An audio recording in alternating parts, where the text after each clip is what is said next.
Before we start, answer yes or no to these 7 questions. 1.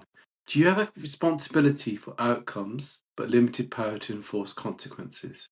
2. Were you hired to drive changes that the organisation now resists? 3. Are there people whose influence doesn't match their title? 4. Are you managing contradictory priorities that can't be reconciled? 5. Do your successes fail to build the credibility you expected? 6. When your authority is challenged, do your superiors stay silent? And 7. Is someone being positioned as your potential replacement? Count your yeses. 3 or more? Listen carefully to what follows. 5 or more? We need to talk about your exit strategy. Welcome to Amit's Leadership Compass. I'm Amit Sharma. Today, what happened to Xabi Alonso at Real Madrid and the 7 warning signs that appear before an organisation destroys its leaders.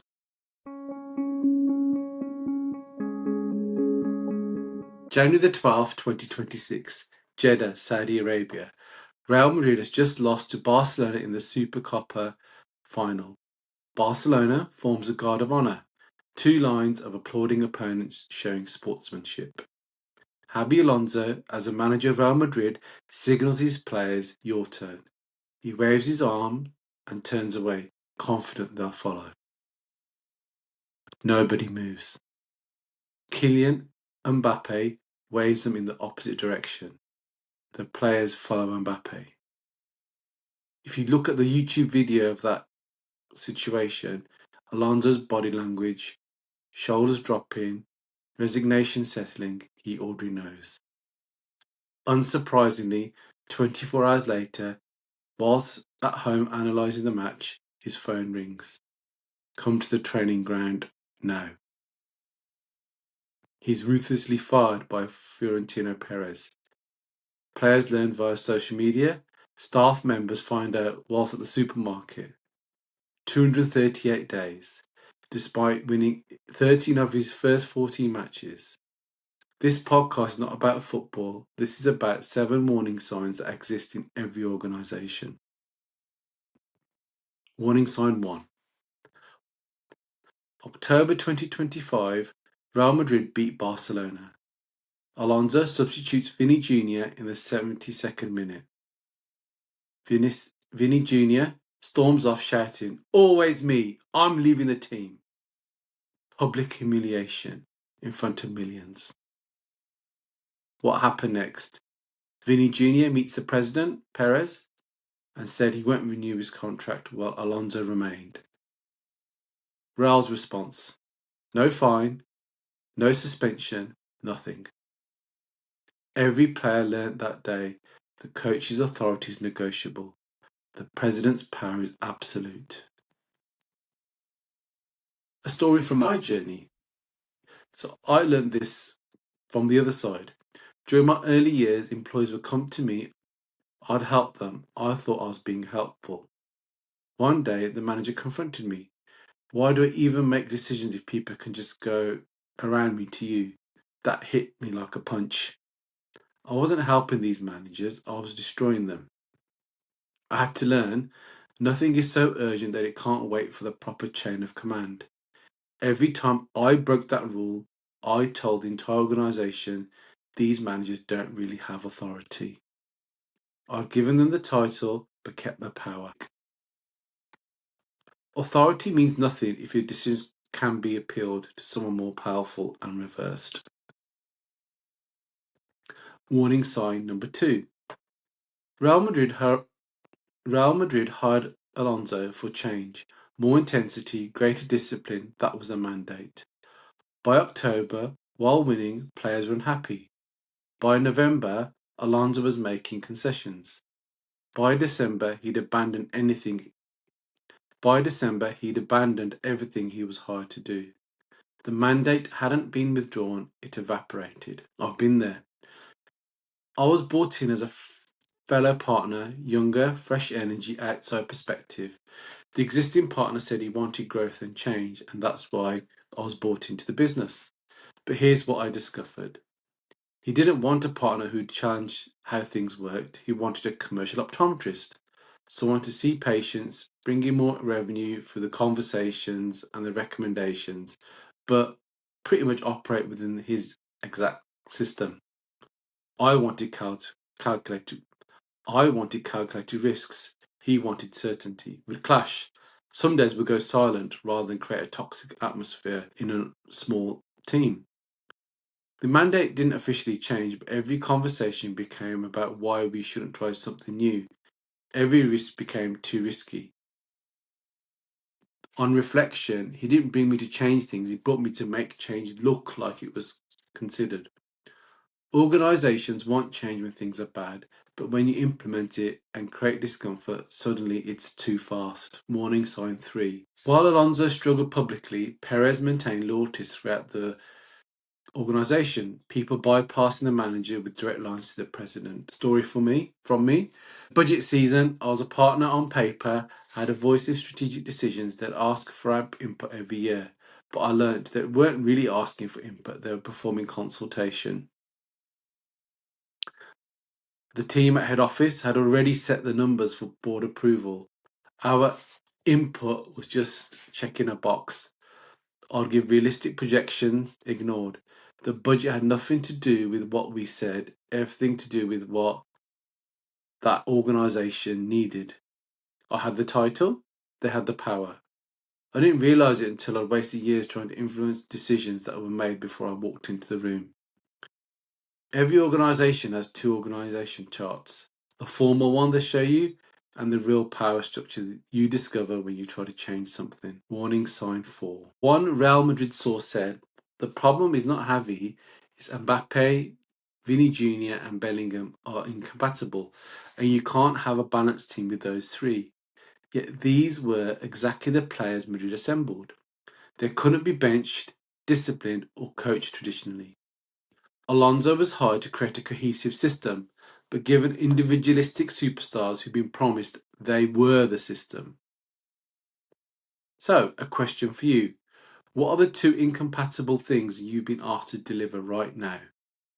Not challenges, incompatibilities, like deliver exceptional patient care while being measured purely on the number of eye examinations you do per clinic, or build an innovative culture while requiring approval for every decision.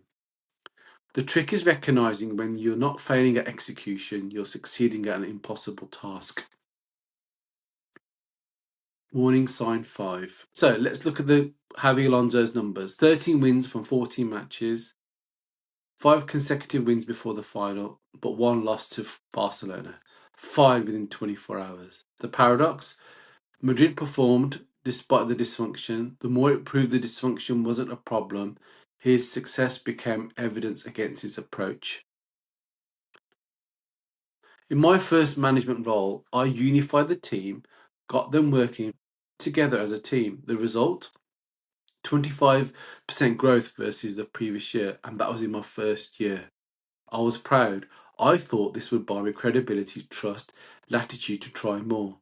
Instead, the weekly meetings with the regional management team, they weren't about how did you achieve this, they were about why didn't you hit the other KPI targets. The 25% growth, barely acknowledged. It became the new baseline. Now the question was, why isn't everything else growing at that same rate? My success didn't compound, it didn't build capital, it just moved the goalposts and created new expectations. I delivered exceptional results and earned more scrutiny. In dysfunctional organisations, success is expected and buys nothing. Only failure costs capital. Warning sign 6. Throughout Alonso's tenure, Perez was conspicuously absent. No public support, no visible backing, no buffer. A story that resonates with this. I told my business partner I need to sell my shares. The driving was destroying me, nearly killed me, as I mentioned in previous episodes. Here's what made it worse. If he wanted to sell too, that was a better solution. The business would be more viable without his salary. In essence, he'd become a silent partner, as he had hands in multiple pies. I was an optometrist partner chained to a business clinic. But he was at crossroads looking at opportunities that needed huge capital.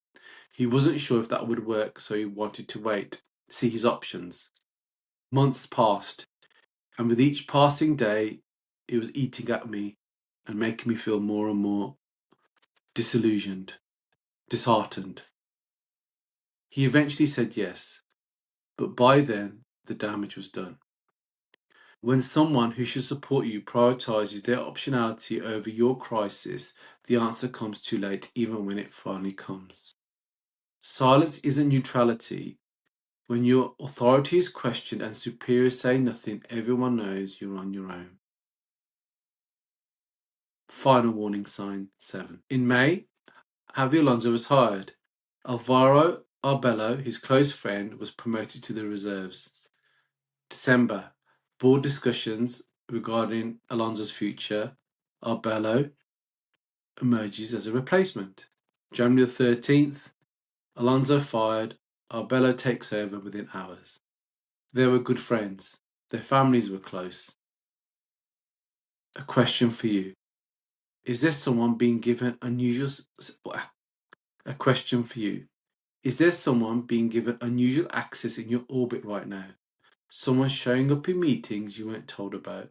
Someone being given exposure to your key relationships? When you ask about it, do they say development or succession planning? But you weren't planning to leave. You aren't planning to leave. Here's the truth. They might not be developing talent, they might be developing your replacement. And the timeline isn't about when you choose to transition, it's about when they decide they're ready. When your replacement is being groomed, your margin for error is 0. The cruelest part, that person is normally someone you trust. Wrapping all this up, just like to finish off by saying Alonso wasn't a bad manager. He fell because the system was designed to resist exactly what he was hired to do. These 7 warning signs aren't isolated problems, they're features of a system designed to resist change while performing the desire for it. If you're experiencing 3 or more of these warning signs, you're not paranoid, you're paying attention. And paying attention is the first step. Because once you see these patterns clearly, you can't unsee them. And once you can't unsee them, you have a choice. Stay and accept the system as it is, or leave on your own terms before the system decides for you. One figure at Real Madrid's training ground learned about Alonso's sacking while scrolling on his phone in the supermarket. That's how it ends when the system decides it's done with you. Suddenly. While you're standing somewhere ordinary, learning your job is no longer. The system is telling you something. Are you listening? Go back to those 7 questions at the beginning and count your yeses again. If it's 3 or more, you have decisions to make. If it's 5 or more, start making them now. Thanks for listening to Amit's Leadership Compass. Please do like, subscribe and share this episode with someone who you may think needs to hear this. Until the next time, trust the signals, protect yourself, and remember, sometimes the most courageous leadership decision is knowing when to walk away on your terms.